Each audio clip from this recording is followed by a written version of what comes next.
welcome to the Inside Out podcast. I'm your host, JoJo, and this is where we will navigate the mess together. That is mental, emotional, and spiritual. Let's get messy.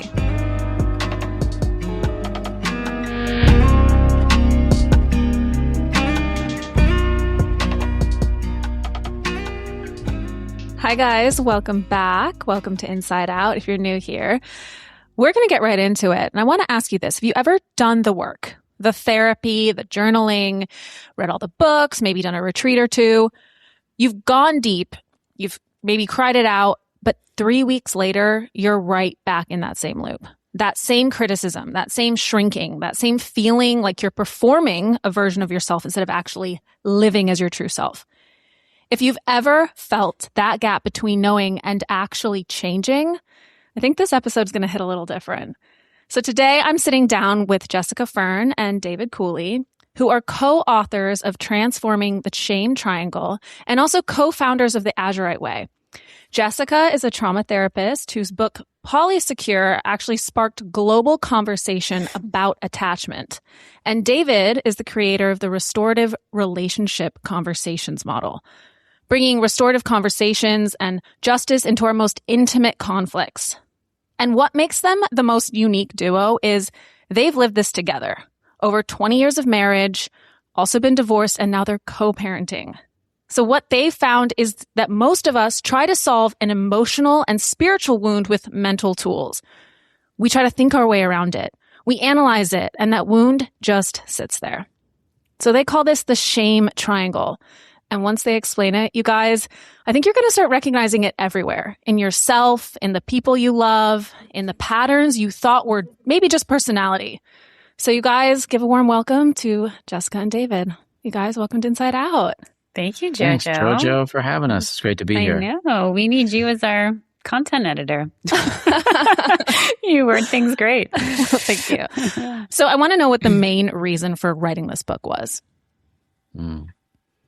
Yeah, I think one of the things that Jessica and I have recognized that's been really cornerstone in helping people resolve internal and intrapersonal conflict is the question of dealing with shame. Through our respective private practices, we've recognized that this is something that's really complex, hard to deal with. It's not just a simple emotion in and of itself, but actually plays a role in so many of the ways that we struggle to be authentic and live authentic lives, especially in the context of our relationships, even the relationships with ourselves. So Jessica was really the one, I can let her speak to the nuance of this, but she was the one that brought to me this question of the internalization of a model called the drama triangle. Recognizing that when she was working with clients, she was seeing this ping-ponging between these specific parts. And we can jump in more into depth of parts work in a moment. Mm-hmm. But she was seeing how these internal parts of us play off of each other in a way that we often see people get stuck in the drama triangle dynamics, i.e. the rescuer, the perpetrator, and the villain. And we have internalized versions of those. And so as she was seeing that and bringing that to me, I was realizing that a lot of people in interpersonal conflict were getting stuck in their capacity to take accountability for the way that they've harmed their partners was actually being inhibited by shame responses. And that unless we stop and worked on those, we wouldn't get the traction we needed to do the kind of repair work that we wanted to do. So it was this intersection between her observations and mine and the realization that we wanted to offer a tool that felt more practical and more nuanced and more specific to the question of shame. Yeah, I really relate to what you started with, where a lot of my clients are people that have done a lot of work already and gone to retreats, read the books, do the workshops, all the different types of therapy, and still were hitting walls. And so I was like, what is going on? I was very devoted to figuring that out. And people who are wanting transformation, but they're not getting kind of the results that they're looking for or pursuing. And so this is a piece of what I came up with of, okay, the wall that we're hitting is this internal constellation of parts of an inner critic and shame and all the ways that we're escaping and performing life instead of actually living life. And then voila. Once I started bringing it and presenting it, it just really resonated. So you started saying some key things there. You said shame, the inner critic, and the escaper. Mm-hmm. And that is the shame triangle. Yes. So based on these 3 parts, how do we really start to tackle and heal the root of shame? Yeah. So first, and in our book, we lay out, the concept of it, but then we really do a lot of, here's the practical work to do. Here's a million exercises to try to make this shift happen. But first, it is just this awareness of this internal dynamic playing out, of starting to recognize that most things that you're struggling with, you can sort of trace back to an inner critic voice that's beating you up and commenting on everything you did and didn't do. Another part that is shame, that feels that and then believes that there's something fundamentally wrong or broken or unlovable. And then all the ways that we escape through overfunctioning or zoning out and avoiding and underfunctioning or projecting it out onto others in the world. And David, you started to mention parts work. Mm-hmm. That seems to be, based on your book, a lot of how to break down and heal these things. Can you walk us through what that means and really healing the self-criticism and that inner conflict? Yeah, parts work comes from a modality called internal family systems that was created by Richard Schwartz. And essentially what he helped us realize about our own inner experience is that we have these parts or facets of our own internal experience that hold particular moments in our lives where something was great or really painful. And they kind of get crystallized, right, in our consciousness, also in our nervous systems, right? We remember what life was like in that moment, what things felt like, what we were thinking, what were the stories that were running in our minds. And they carry that messaging with them and get re-triggered often in painful or conflictual moments, whether with other people or even internally in response to life events.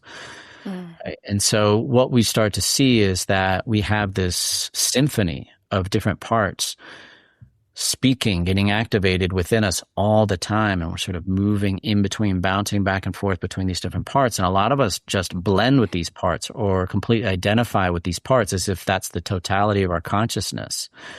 And so one of the really important things that IFS does is make a really key distinction between the parts and what we call self with a capital S, right? And this is the grounded, spacious, compassionate, creative center within our being that's able to see parts for what they are and not fully blend with them, and thereby create some distance that allows us to relate to them in a much more regulated, safe, secure way. So this distinction between self and part is really key because it gives people a new kind of agency, a new kind of choice, a new kind of capacity to manage their internal experience in a new way. And so what we're wanting is people to really understand this dynamic between these 3 specific parts that we're calling the shame triangle parts, so that we can leverage the self to relate to those in a different way. Not to exclude them, not to dismiss them, not to bypass them or quote unquote transcend them, but really integrate them into our lived experience. Validate their perspective, recognize the value in their intention and what they're trying to do for us, because that's something really interesting about parts is they're always trying to do something key for us, but it's the strategy, it's the way they go about trying to make that need get met that really causes the problem. So we're wanting to re-educate those parts with the self's help. So that's really sort of a high level view of the way that parts works in relationship to the shame triangle. I want to ground it a little bit. We talk about this word shame. And for our listener in the room with us, there's so many aspects of life that we can hold on to and sink into that feeling. What do you find being A, the most common, or B, the most sticking, like the one that you really just like can't really shift until you start looking at IFS, or if you start really approaching the inner critic and the other aspects of this triangle? Mm-hmm. I mean, there's a whole list. I mean, really any aspect of your life could be a reason for having the shame triangle get triggered. It could be body image.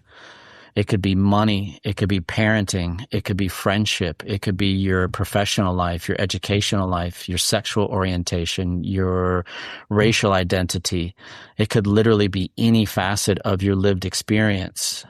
Could carry some internalized messaging that you're not doing it right, or you need to be doing something different, or that something's fundamentally wrong with you. So any of those I've seen be extremely pernicious, right?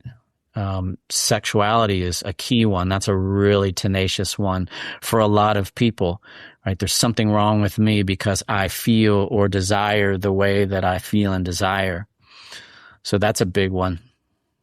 Is there something from your own life that really got you stuck in shame?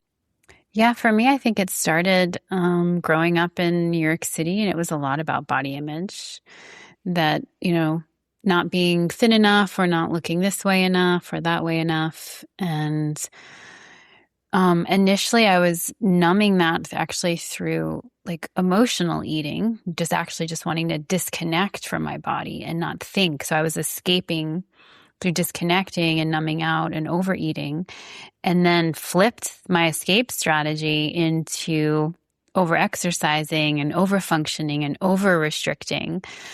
And so it's interesting, even though my body then changed actually pretty dramatically, it didn't take the shame away. There was still this fear that, well, what if I gain 2 extra pounds or 5 or 10 or however many pounds? I'm still running and escaping through, the shame and the inner critic. Yeah, I think a current one for me is parenting. We are the co-parents of an 11-year-old son, and there are just a very few examples of things in my life that generate as much shame as some of the feelings that I have around not being a good enough father. There's some really intense experiences around, like, I didn't respond in the way that he needed, or I'm not available enough, I'm working too much, or whatever the messaging is. But that's a place that I'm really having to do a lot of internal parts work to manage that shame that can come up around not being a good enough father. Well, I really appreciate you guys sharing that, because I think it allows ourselves, the listener, to really get honest and figure out what it is in us that we are burying, that we are critiquing, that we are escaping from. And what I loved in your book is how you broke down escapism. And, hearing the word escapism, it's like, I think if we're in that denial or that shame and it kind of just keeps that cycle going, we're not really able to pinpoint the inner critic or even just the escapism route that we take. Right. It might just be so automatic that we just pick up that phone and start scrolling or binging or whatever it is that is our go-to. Can you break down the escapism, just some of them that we might go to as techniques to hide from ourselves? Yeah, we can even go back and forth. I'll start with the overfunctioners. So we can escape through overfunctioning through perfectionism, overworking, overachieving, getting busy, like being very busy bee, I'm active. We think we're like rocking it at life, but it can actually be a way that I'm not letting myself slow down. Over caretaking. One of my go-to strategies for a long time is I'm going to overfunction in relationship. And it's actually a way to escape myself, right? Through focusing outward on the other. Yeah. And that's an interesting category, because often in our society in the United States, we really overemphasize productivity. And so a lot of escaper behavior can actually get celebrated and rewarded. And so that's challenging when people are wanting to live authentic and aligned lives with their inner experience, but then the social narratives are reinforcing this idea that you have to do more or be more. On the other side of that, you've got underfunctioning escapers, where you really have the strategy of numbing out, and that can be almost anything. You can numb out and disassociate with anything. It could be drugs, it could be sex, it could be scrolling Netflix, right? It could be anything. But it's really about sort of, instead of going into that over or hyper functioning, you're under functioning, right? Life feels like too much.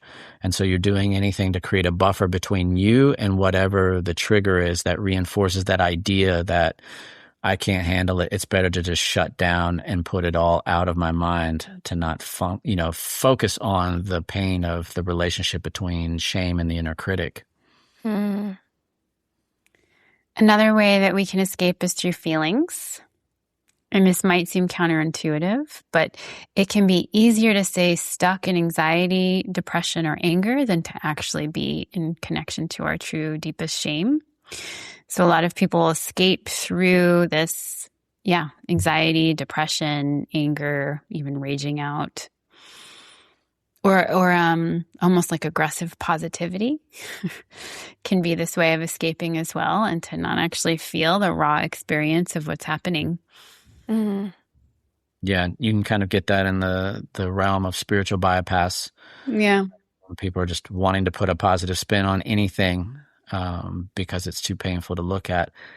And you can also project it onto other people. And so if we feel like someone's triggering our own shame, often what we'll do is we'll start to make them the bad guy, right, or the villain in the scenario, and we'll start to project our own shame onto other people. And so it's easier to then be in conflict, right, than to actually be with the discomfort emotionally of our own shame.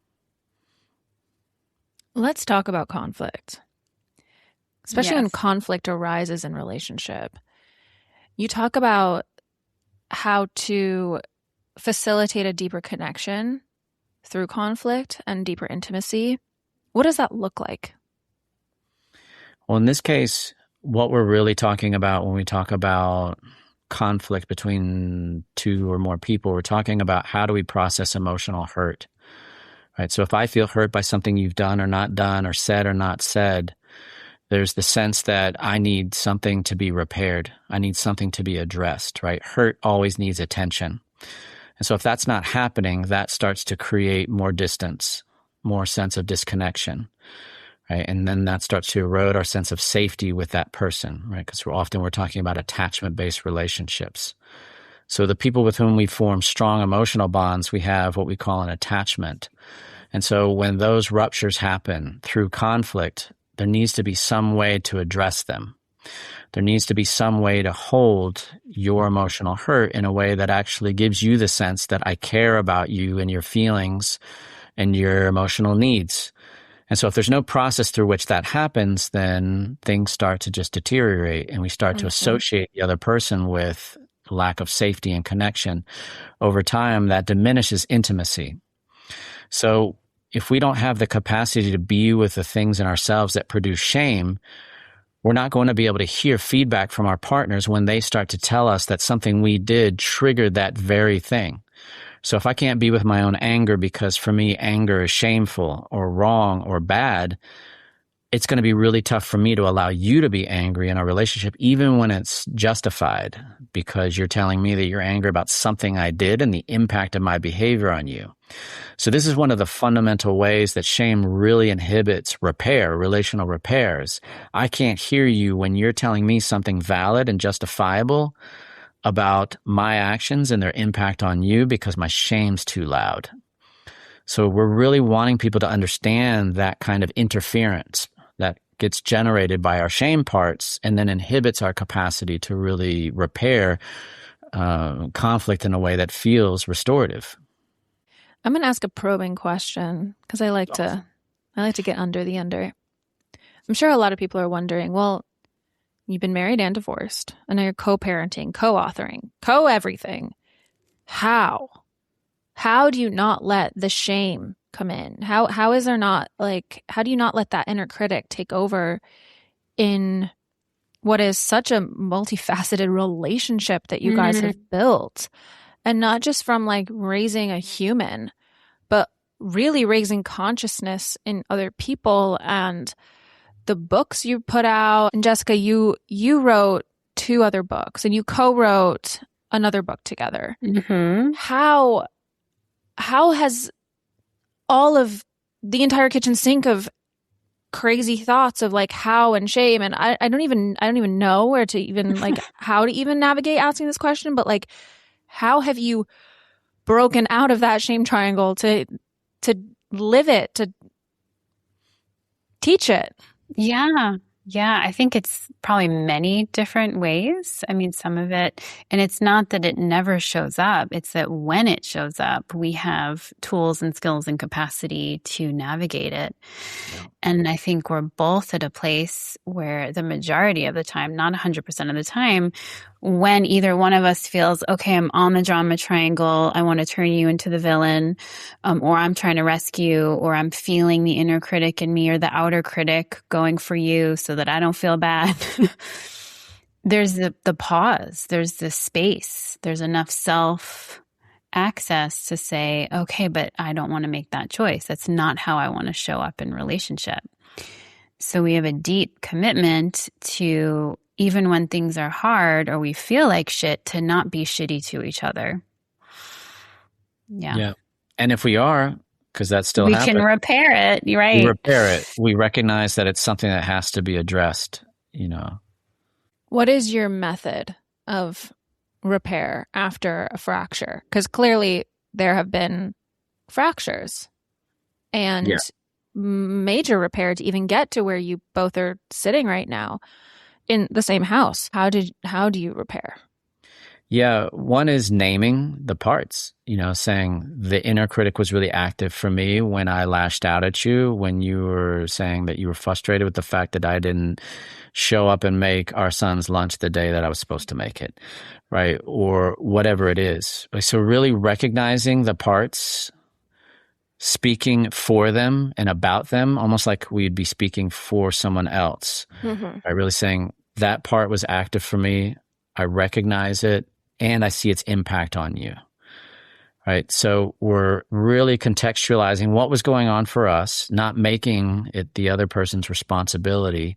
This was happening for me. I see how I reacted to what you said, and I can really hear how that had a negative impact on you based on what you're saying in terms of feedback. So we're wanting to be able to name and contextualize what's going on for us, not as an excuse or to diminish or dismiss the other person, but to contextualize and show that we have that level of self-awareness, especially around parts. And then we want to normalize the taking of accountability around recognizing impact specifically. I see how, or if I don't see, then I want to make the effort to understand how I've impacted you. So that's a question that we've really normalized. Like, what was the impact of this versus you always do that, you never do this, or right, something about my character. You don't care about our relationship versus making these kinds of suppositions or projections about my truth. Right? She's really focused on what's the impact of that. When you don't show up in the way that you say you're going to, X, Y, and Z now in terms of impact. Mm-hmm. Yeah, and to use maybe different words than we have, a lot of it is putting the ego aside for a few minutes. And that defensiveness that just wants to spring forward and, attack back or say, no, I didn't, or yes, I did, or you got it wrong.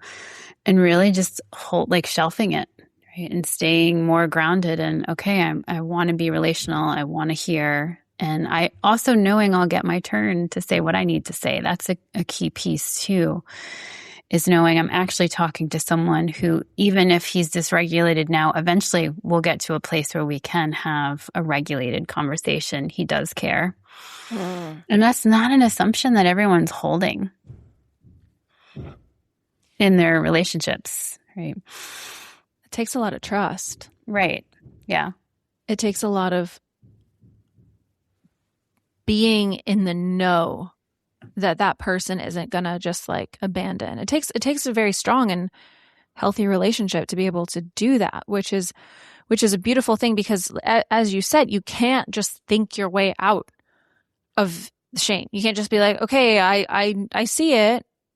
There's so much inner work and outer work because of naming it, because of putting your ego aside, because of all of these tools that that you spoke of, that really allows for this to transform, because it's not just sitting in it. Yeah. Yeah. And there's two, in terms of skills and getting granular about what are the things we're really wanting to help clients cultivate. One is self-awareness. That's the beginning. That's the cornerstone. All of this work really depends on deepening and expanding our own self-awareness, sometimes to a very detailed level. And part of what we're wanting to track are these three different centers in our being. We're wanting to track our beliefs and our thoughts and the stories that the mind creates in moments of distress or interpersonal or intrapersonal conflict. We're also going to be able to track our feelings and needs. What is it that I'm feeling and needing from myself or another person? And then physically, and sometimes this is one of the lesser developed skills, is being able to track your own somatic responses. What does dysregulation and regulation look like in your individual nervous system? And do you know how to have some sense of choice and agency around how to bring yourself back into a zone of tolerance, which means not being so dysregulated that you can't process without really having enough self-energy online that you're not getting flooded or completely shutting down when parts get activated. So we're really wanting people to have this awareness of what's happening inside of you in real time and what's needed to make the right adjustments to the thoughts, the feelings, and the somatic cues to keep you regulated. And so that's a beginning skill that takes time to develop, depending on how much of the work you've already done. I think it's pretty advanced, honestly. It's more like it's a baseline skill, and yet a lot of skills that we need at baseline take a lot of work to get there. Mm-hmm. Yeah. Yeah, I think the second piece is the communication, right? Being able to once build on your awareness, can you then talk about your parts?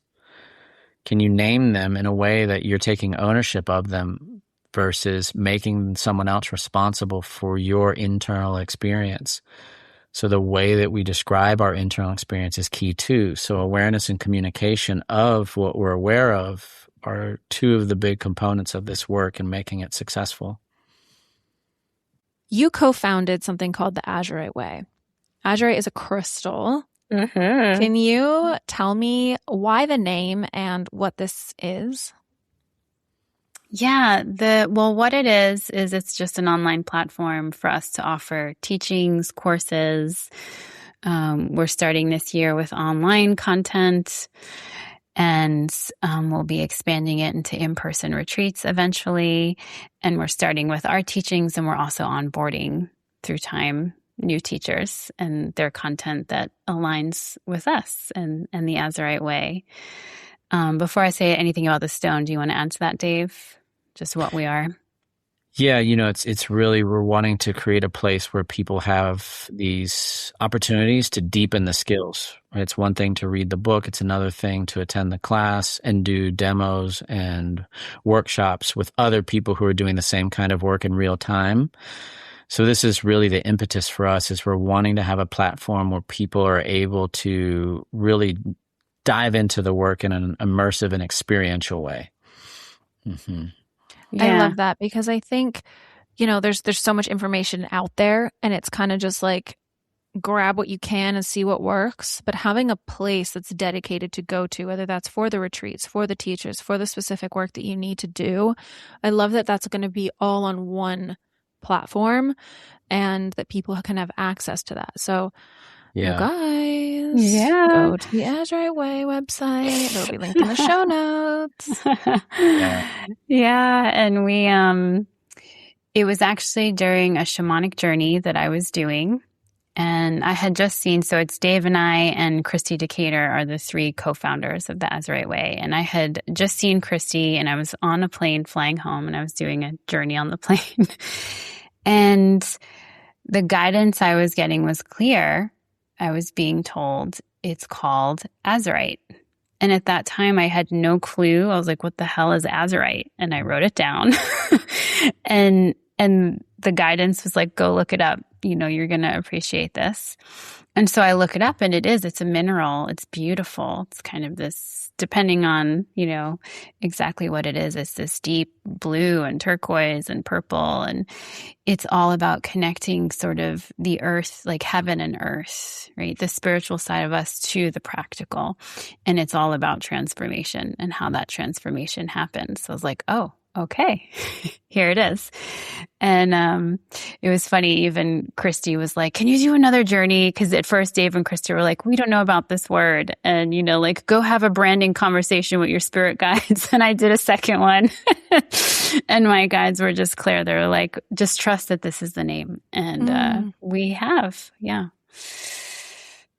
Wow. Yeah, that's so beautiful. Use your spirit guides for your branding is the takeaway. Yeah, right. Sometimes you just get these downloads. I mean, I have them all the time, and people just look at me, and it's like, what? I mean, that's how I came up with Inside Out. The mess, like what? It just came. It wasn't like a conscious decision, right? At least not that I'm aware of, because I'm still like, wait, what? How did this happen? I can't even tell you the timeline of how it happened because it just did. It just happened. Yeah, that's beautiful. I love that.